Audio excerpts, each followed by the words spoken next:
Breaking news చూస్తున్నాం. TVK chief Vijay కు మరోసారి సీబీఐ నోటీసులు ఇచ్చింది.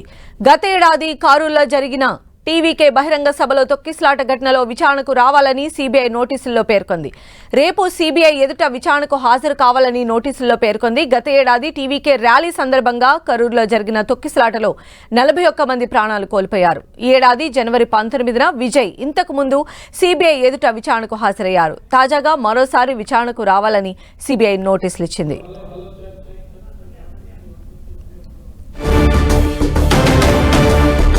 మరిన్ని అప్డేట్స్ మా ప్రతినిధి గోపి అందిస్తారు. గోపి,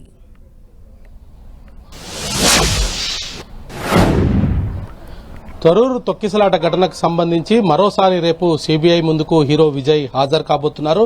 ఇప్పటికే గత జనవరిలో 2 సార్లు సీబీఐ ముందు తన వాంగ్మూలాన్ని ఇచ్చిన విజయ్ రేపు మరోసారి విచారణకు హాజరు కాబోతున్నారు.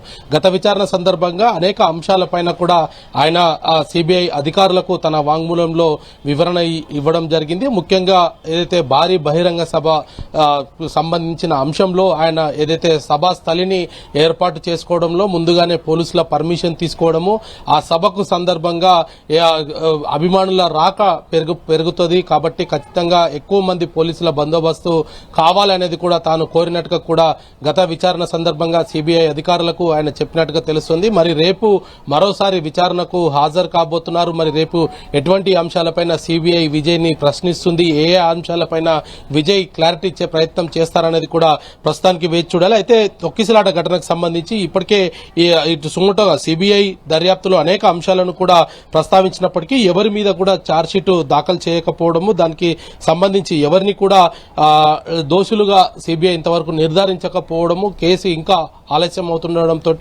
హీరో విజయ్ మరి రేపు ఎటువంటి స్టేట్మెంట్ ను రికార్డ్ చేసిన తర్వాత సిబిఐ ఫర్దర్ గా ఏ విధంగా ముందుకు వెళ్తుందనేది కూడా వేచి చూడాలి. సెప్టెంబర్ 27న ఈ యొక్క కరూరులో జరిగిన భారీ బహిరంగ సభకు అభిమానులు హాజరవ్వడం జరిగింది.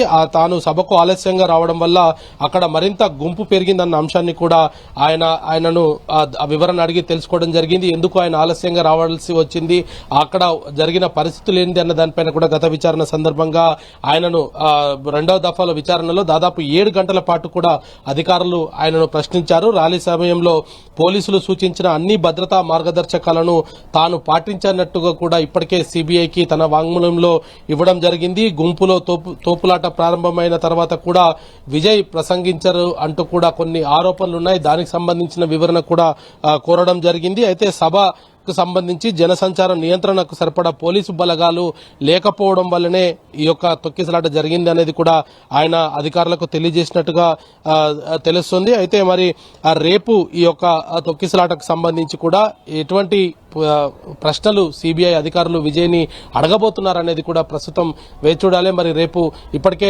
సెప్టెంబర్ 27న జరిగిన ఘటనకు సంబంధించి ఇంకా విచారణ కొనసాగుతూ ఉంది.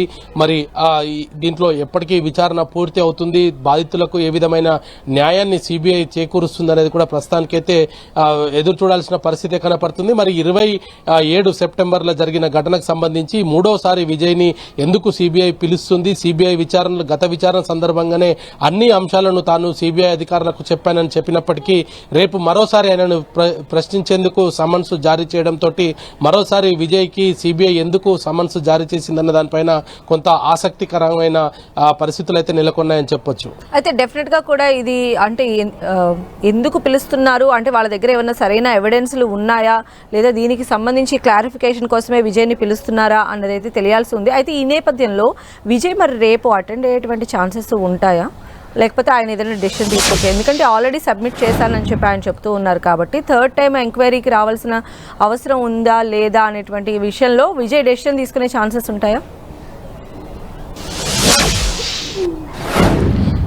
ఖచ్చితంగా గతంలో ఏదైతే జనవరిలో జరిగిన 17వ తారీఖు విచారణకు సంబంధించి అంతకు ముందుకే ఆయనను విచారణకు రమ్మన్నప్పుడు మాత్రమే ఆయన పండుగ ఉన్న నేపథ్యం, సంక్రాంతి పండుగ ఉంది, అక్కడ స్థానికంగా తనకు చాలా ఇంపార్టెన్స్ ఉంటుంది కాబట్టి తాను విచారణకు హాజరు కాలేనని గత విచారణ సందర్భంగా ఆయన సిబిఐ అధికారులను కోరడం జరిగింది. మరి జనవరి 13 నుంచి ఆ విచారణను 17కు మారుస్తూ సిబిఐ అధికారులు నిర్ణయం తీసుకున్నారు. అయితే రేపు విచారణకు ఖచ్చితంగా విజయ్ హాజరు అవుతారనేది కూడా తెలుస్తూ ఉంది. రేపు ఆయన సిబిఐ ముందు విచారణ ఖచ్చితంగా హాజరవుతారు. ఎందుకంటే ఈ విషయంలో ఇప్పటికే సిబిఐ సుప్రీంకోర్టు మార్గదర్శకాలతోటే సిబిఐ విచారణ జరుగుతున్న నేపథ్యంలో ప్రతి అంశాన్ని కూడా కోర్టు దృష్టికి తీసుకువెళ్లాల్సి ఉంటుంది. కాబట్టి రేపు విచారణ సందర్భంగా అంటే గతంలో జరిగిన విచారణకు సంబంధించిన అంశాలు కాకుండా కొత్త అంశాలు సిబిఐ ఏం అడగబోతుందన్న దానిపై కొంత ఉత్కంఠ నెలకొంది. ఎందుకంటే ఈ ఘటనకు సంబంధించి ఏదైతే తొక్కిసలాటకు సంబంధించి ఆయన ఇంటి నుంచి బయలుదేరిన దగ్గర నుంచి సభకు వచ్చేంత వరకు కూడా జరిగిన అంశాలన్నింటినీ కూడా మినిట్ టు మినిట్ సిబిఐ అధికారులకు చెప్పిన నేపథ్యం అయితే గత విచారణ సందర్భంగా చూశాం. మరి ఇప్పుడు రేపు ఆయన ఎటువంటి క్వశ్చన్స్ అడగబోతున్నారు, రేపు ఆయన దానికి ఏం సమాచారం చెప్పబోతున్నారు అనే దానిపైన కూడా కొంత ఆసక్తికరమైన పరిస్థితులు నెలకొన్నాయి. మరి విజయ్ రేపు సిబిఐ ఎదుట ఎటువంటి ప్రశ్నలకు సమాధానం చెప్తారనేది కూడా వేచి చూడాలి. సంధ్య. రైట్ గోపి.